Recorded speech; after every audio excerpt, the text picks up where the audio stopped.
sur toute l'étendue de notre territoire national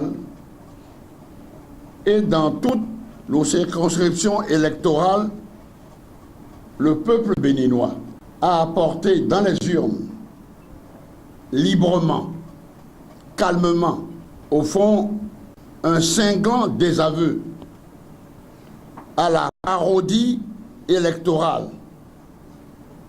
visant, sous couvert d'élections démocratiques, au fond, à réaliser un coup d'État électoral perpétré par un certain Patrice Talon et sa brutale police politique sous les ordres du sinistre général de police.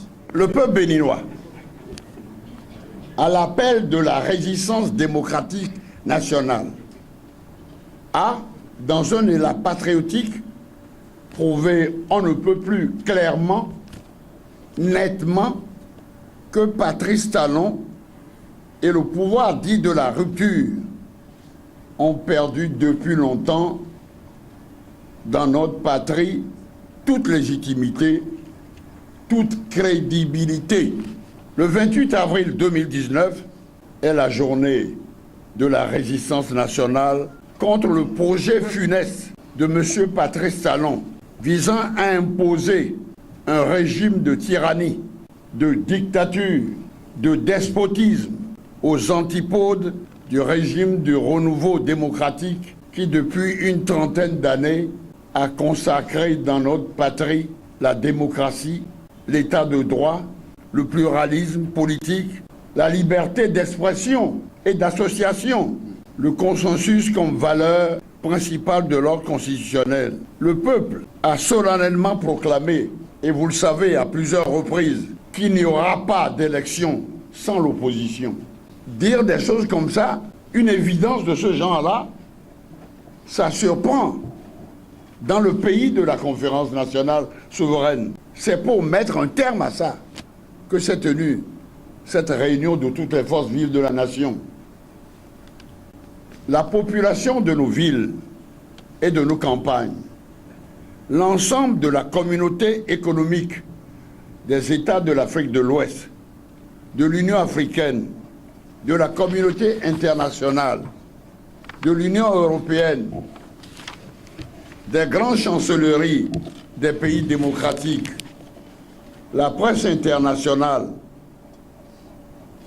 ont été témoins du cinglant désaveu infligé par le peuple du Bénin à Patrice Talon dans tous les centres de vote et postes de vote de notre patrie.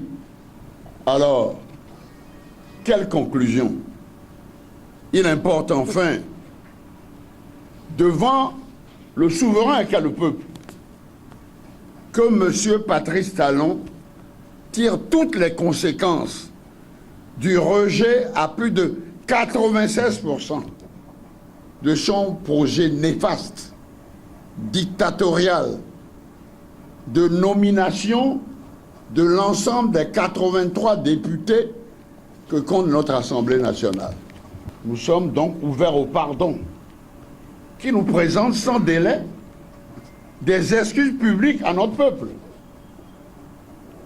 pour toutes les souffrances à lui infliger et à la communauté régionale, africaine, internationale. Donc, au respect des accords, mécanismes et engagements internationaux souscrits par la République du Bénin en matière électorale et dans le règlement des conflits et pour la préservation de la paix, qu'il renonce sans délai à la confiscation du pouvoir législatif. Si tous les organes dont le ventre traîne par terre avaient joué leur rôle, on n'en serait pas là aujourd'hui. Oui ou non? Oui. Tout le monde est conscient.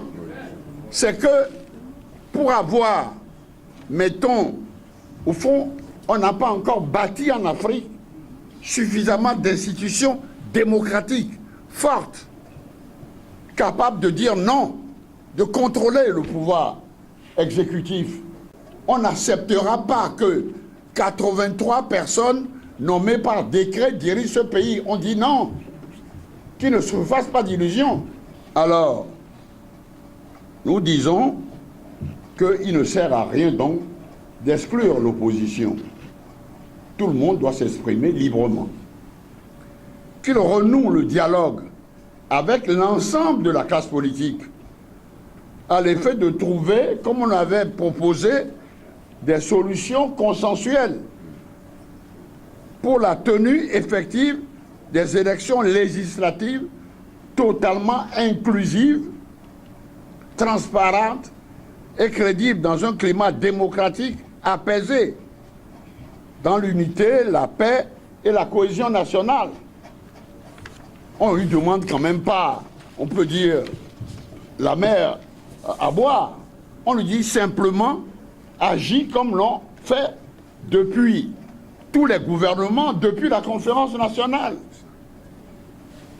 En tout état de cause, les partis et personnalités politiques membres de la résistance nationale donnent jusqu'à demain, au plus tard, pour que les exigences que nous avons présentées deviennent enfin effectives.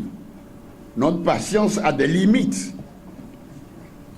Et je crois que le président Talon, qui a déclaré le 11 avril 2019, portait en toute connaissance de cause le chapeau de la tenue vraiment de ce qui est actuellement la parodie électorale du 28 avril, si jamais il ne revient pas là-dessus, il sera tenu pour seul responsable des conséquences légales qui découleront de son obstination à faire basculer notre pays dans un régime tyrannique, despotique et dictatorial. Cotonou, le 29 avril 2019.